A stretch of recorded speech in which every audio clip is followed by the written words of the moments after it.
கலை தாய்க்கு என் முதல் வணக்கம். இது வந்திருக்கும் அனைத்து பத்திரிகை துறை இணையதள நண்பர்கள் அனைவருக்கும் திரும்ப நன்றி. ஆனால் போன டைம் வந்து ஆடியோ லான்ச்சில் நான் எதிர்பார்க்கல. சாதாரண நடிகன் சாதாரண என்னை வந்து இந்த அளவுக்கு வந்து பேசினா கொஞ்சம் எமோஷனாக தப்பாக எடுத்துக்கிறாங்க. எனக்கு இந்த அளவுக்கு வந்து ஒரு பப்ளிசிட்டி வந்து நீங்கள் தான். ஏன்னா எனக்கு முன்னாடி யாருமே பப்ளிசிட்டி கிடையாது. இதே மாதிரி இருக்கிறதுக்கு நான் எதிர்பார்க்குறேன். நல்ல அளவில் எனக்கு ஏன்னா ரொம்ப கஷ்டப்பட்டு ஒர்க் பண்ணியிருக்கோம். இப்போ போராடி வந்துருக்கோம். எல்லாருமே ஹார்ட் ஒர்க் பண்ணியிருக்கிறாங்க. இந்த இடத்துல எங்களோட வாழ்க்கை ஃபுல்லாக உங்கள் கையில் தான் இருக்குது. நீங்கள் எனக்கு இந்த என்ட்ரி சீட் கொடுத்தா தான் நான் திரையுலக வாழ்க்கையிலேயே நான் பயணம் பண்ண முடியும். எனக்கு யாரும் இல்லை. எனக்கு முக்கியமாக நான் நிறைய பேருக்கு நான் நன்றி சொல்லலை. நீலமுருகன் சாருக்கு வந்து நான் ரொம்ப ரொம்ப நன்றி சொல்லுவேன். ஏன்னா இந்தளவுக்கு வந்து ஒரு பப்ளிசிட்டி சேனலில் போட்டது நான் எதிர்பார்க்கணும். எனக்கு ஒரு சாதாரணமானவனுக்கு இந்தளவுக்கு நீங்கள் வந்து உறுதியாக எனக்கு சப்போர்ட் பண்ணுறது மிகப்பெரிய பலமாக இருக்குது. ஏன்னா நான் வந்து கிட்டத்தட்ட ஏப்ரல் 18ஆம் தேதி படம் ரிலீஸ் பிளான் பண்ணிட்டேன். படம் தேட்டர் கிடைக்கல. அதுக்கு வந்து மே 23 அப்பையும் தேட்டர் கிடைக்கல. சரி, ஓகே, என் திரையுலக ஆசன் உலகநாயகன் பத்மஸ்ரீ டாக்டர் கமலஹாசன் ஒரு படத்தோட நம்ம படமும் வரட்டும் அப்படின்னு சொல்லி தக்லைஃபோட நான் வந்து வரணும்னு சொல்லிட்டு பிளான் பண்ணி 6 டேட்டும் போட்டேன். அப்பையும் தேட்டர் கிடைக்கல.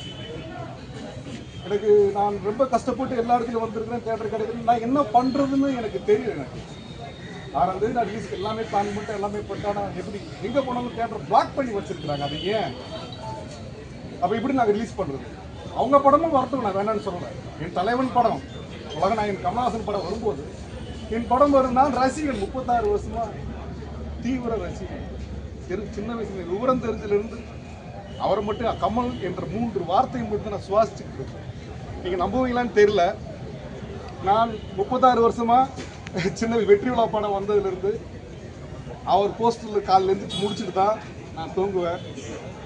காலையில் எந்திரிக்கும் போது அவர் போஸ்ட் முடிச்சுட்டு தான் நான் இது பண்ணுவேன். தூங்கும்போது அவரை பார்த்து தான் தூங்குவேன். இன்னைக்கு வரைக்கும் நீங்கள் நம்புவீங்களான்னு தெரியல. அவரை பார்த்துட்டு தான் எந்திரிப்பேன். அவர் போஸ்டரை பார்த்துட்டு தான் எந்திரிப்பேன். அவரோட இது இன்னைக்கு மொபைலில் நான் பார்த்து எந்திரிக்கும் போது அவர் நான் பார்த்து தூங்கும்போது அவர் பார்த்தேன். அப்படி நான் நேசிக்கிற என் தலைவன் படம் வரும்போது, நான் ரசிகன் படம் வரும்போது எனக்கு எப்படி இருக்கும்? அதை விட ஒரு ஃப்ரீ செக்ஸ் வேறு என்ன இருக்குது அப்படின்னு நினச்சிட்டு போனால் தேட்டரில் வந்து பிளாக் பண்ணி அது ஏன் அப்படின்னு எனக்கு புரியும். அவங்க படம் வரட்டும், நான் வேணானே சொல்லலையே. எங்களுக்கு குறிப்பிட்ட தேட்டர் ஒதுக்கி கொடுங்க, ஏன் கொடுக்க மாட்டேன்றீங்க? எல்லாரும் என்னை போல பல தயாரிப்பாளர்கள் ரொம்ப ரொம்ப ரொம்ப கஷ்டப்பட்டு போராடி தேட்டர் கிடைக்கல. ஓகே, அப்போ நம்ம அதாவது ப்ரொடக்ஷன்லாம் முடிச்சிட்டோம். இங்கே வந்து நம்ம வந்து ஏதாவது ஒரு இன்கம் பார்க்கலாம் அப்படின்னா, மற்ற பெரிய படங்கள்லாம் வந்து பார்த்தீங்கன்னா சேட்டலைட் ரைட்ஸு, எஃப்எம்எஸ் ரைட்ஸு முன்னாடியே வித்துடுறாங்க. அவங்கள வந்து இப்போ எந்த படம் தோல்வி அடைச்சாலும் எனக்கு தெரிஞ்ச நாலேஜில் சொல்கிறேன், லாஸ் கிடையாது. அவங்க நாங்கள் அப்படி இல்லை. ஒரே வார்த்தை சொல்கிறாங்க, தேட்டரில் படத்தை ரிலீஸ் பண்ணிட்டு வாங்க, அப்புறம் நாங்கள் வாங்கிக்கிறோம். இன்னைக்கு வரைக்கும் எஃப்எம்எஸ் எதுவுமே விற்கல. நாங்கள் ரிலீஸ் பண்ணிட்டு வாங்க, வாங்கிக்கிறோம். இங்கே ரிலீஸ் பண்ண போனால் தேட்டர் கிடைக்கல. ரெட் ஜெரி மூவிஸ் போகணும். அப்படி போகிறோம் அப்படின்னா அங்கே வந்து சின்ன படங்கள் பண்ண மாட்டோம் அப்படின்றாங்க. அது ஏன் அப்படின்னு எனக்கு தெரியல. படம் தரம் இல்லையான்னு எனக்கு சொல்லுங்கள். படம் தரம் இல்லைன்னா நீங்கள் சொல்கிற படம் நான் கேட்குறேன். இன்னைக்கு ஆபாச காட்சி, நான் படத்தில் நான் ஸ்டார்ட் பண்ணும்போது ஒன்று நினச்சேன், ஆபாச காட்சிகள் வரக்கூடாது, கீழ்த்தரமான வசனங்கள் வரக்கூடாது, டபுள் மீனிங் டயலாக் வரக்கூடாது. இதில் ஒன்று தான். ஏன்னா ஒரு அம்மாவும் ஒரு வயசு பையனும் போய் ஒரு படத்தை பார்க்கணும், ஒரு அப்பாவும் ஒரு வயசு பொண்ணு போய் ஒரு படத்தை பார்க்கணும்.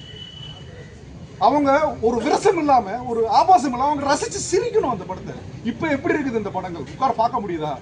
அந்த கோவத்தில் தான் எல்லாருமே சொன்னாங்க, இந்த மாதிரி கிளாமர் கிளாமர் அடி. எப்படி நம்ம கதை ஸ்ட்ராங்காக இருக்கும்போது நமக்கு ஏன் அந்த கிளாமர் தேவைப்படுது? நான் கதையோட தேவைப்படுற கிளாமர் வைக்கலாம். இது இப்போ ரொம்ப ஆபாசமாக, ரொம்ப டபுள் மீனிங், பார்க்கவே முடியல. திரைப்படம் நான் வந்து எடுத்திருக்கிற இந்த படம் நான் வந்து பெருமைக்கு சொல்ல, தரமான படம். இது பிடிக்குதா உங்களுக்கு பிடிக்கலான்றது உங்களோட கை. ஏன்னா பத்திரிகையாளர் உங்கள் கையிலையும் தமிழக மக்கள் கையில் தான் இதோட இந்த வெற்றியும் உங்கள் கையில் தான் இருக்குது. ஆனால் படத்தை சரியாக தயாரிக்கணும் என்னோட கையில் இருக்குது. நான் சரியான முறையில் நான் தயாரிச்சிருக்கிறேன். இப்படி எல்லாம் நான் பண்ணி எல்லாத்தையுமே நான் கொண்டு வந்து வச்சேன். சின்ன படங்களை வந்து வாங்க மாட்டோம், போட்டு போட்டிக்கு வந்து நான் என்ன சொல்றேன்னா, நீங்களும் வாங்க நாங்களும் வர்றோம். நீங்க 500 தியேட்டர் வாங்கினா எனக்கு ஒரு 100 தியேட்டர் கொடுங்க. அப்பதானே யார் ஜெயிக்கிறாங்கன்னு தெரியும், யார் பெர்ஃபார்ம் பண்றாங்கன்னு தெரியும். எங்களுக்கு களத்திலேயே வந்து ஒரு ஓட்டப்பந்தயம் நடக்குது, நீங்க எல்லாம் முன்னாடி ஓடுறீங்க, நான் வந்து என்னை காலை கட்டி விட்டா நான் எப்படி சார் ஓடுறது? நான் எப்படி ஓடுறது? தவழ்ந்து தவழ்ந்து வந்திருக்கேன் சார் இந்த இடத்துக்கு தவழ்ந்து வந்திருக்கிறேன் நான். ரொம்ப ரொம்ப போராடி இந்த இடத்துக்கு இங்க வந்து இது எனக்கு இது போதும் சார், இங்க வந்து நிப்பாட்டிட்டேன். இதுக்கு இந்த உபகையில் தான் இருக்கு. தவழ்ந்து இந்த இடத்துல வந்து நிக்கிறேன் நான். அவ்வளவு வழிகள் சார். எனக்கு எங்க போனாலும் படத்தை வாங்க மாட்டேன். ஏன் படத்தை பார்க்காம எப்படி சார் நீங்க வாங்க முடியும்னு சொல்ல முடியும்? படத்தை நீங்க வந்து பார்க்கவே இல்லையே, படத்தை பார்த்து நீங்க குறை சொல்லுங்க, சரியில்லை ஏதாவது தப்பா இருக்கு நீங்க சொல்லுங்க, கேட்குறேன். ஆனா பெரிய எப்படி இருந்தாலும் நீங்க வந்து இன்னைக்கு நான் சொல்ல விரும்பல, நிறைய படங்கள் போய் பார்க்க முடியலன்னு சொல்றாங்களே. இன்னைக்கு என் படம் 6ஆம் தேதி வந்திருந்தேன்னா என்ன என் தலைவனுடைய வந்திருக்கும் போது அது எப்படின்னு தெரிஞ்சிருக்கும். வர வாரம் இந்த படம் ரிலீஸ் ஆகுது. பத்திரிகை நண்பர்களாகிற எல்லாரும் சப்போர்ட் பண்ணணும், ஆதரவு அளிக்கணும். ரொம்ப வலிகளை தாண்டி வந்திருக்கிறேன். நீங்க மட்டும்தான் எனக்கு எல்லாமா நினைக்கிறேன். நான் எனக்கு வந்து வெளியூருக்கு இந்த படம் செலவு பண்ணி எனக்கு பப்ளிசிட்டி பண்ண எனக்கு இல்லை, சோர்ஸ் இல்லை. அதே மாதிரி இன்னொரு சின்ன ஒரு விஷயம் நான் சொல்லிக்கிறேன். எல்லாருமே வந்து இந்த படம் வந்து 300 கோடி 400 கோடியில் 500 கோடி தயாரிக்கிறாங்க. தயாரிக்கும் போது நம்ம மக்கள் எல்லாமே என்ன செய்யறாங்கன்னா, இந்த படம் 1000 கோடி அடிக்கணும் அப்படின்ற ஒரு 500 கோடி அடிக்கணுன்ற பயங்கரமான ஆசைப்படுறாங்க. நானும் அதை வரவேற்கிறேன். ஆனா அப்படி நீங்க வந்து ஜெயிச்ச பிறகு அந்த பணத்தை ஒரு தனிநபர்ல எடுத்துட்டு போறீங்க. என் திரையுலக சார்ந்த ஒரு என் மக்களுக்கு நீங்க என்ன பண்ணீங்க? அவங்க தானே இந்த படத்தை கொண்டு போய் சேர்க்கிறாங்க, அவங்க தானே பார்க்க வைக்கிறாங்க. அவங்களுக்கு என்ன சார் பண்ணுவீங்க? ஒரு லாபத்தில் ஒரு குறிப்பிட்ட % கொடுங்க. இன்னைக்கு 500 கோடி செலவு பண்றீங்க, ஒரு 1000 கோடி வருது. இந்த கோடிகள்ன்றது உங்களுக்கு சாதாரணமா இருக்கலாம், எங்களுக்கு மிகப்பெரிய விஷயம். அந்த பணத்தை நீங்க ஏன் மக்களுக்கு கொடுக்க மாட்டேன்றீங்க? அனௌன்ஸ் பண்ணுங்க சார். இப்போ வந்து ஒரு படம் தயாரிக்கிறோம், இவ்வளவு தயாரிச்சிருக்கோம், பப்ளிசிட்டி வரைக்கும் மீடியாவை தேடுறீங்களா, பத்திரிகை துறையை தேடுறீங்களா? படம் முடிஞ்ச பிறகு விட்டுறீங்களா? அடுத்த படத்தை தான் திரும்ப வர்றீங்க. படம் முடிஞ்ச பிறகு இவ்வளவு பணம் செலவு பண்ணிருக்கோம், இவ்வளவு வந்திருக்குது. எனக்கு இந்த சினிமாவை சார்ந்தவர்களும் மக்கள் வந்து அவ்வளவு எங்களுக்கு சப்போர்ட் பண்ணியிருக்கிறாங்க.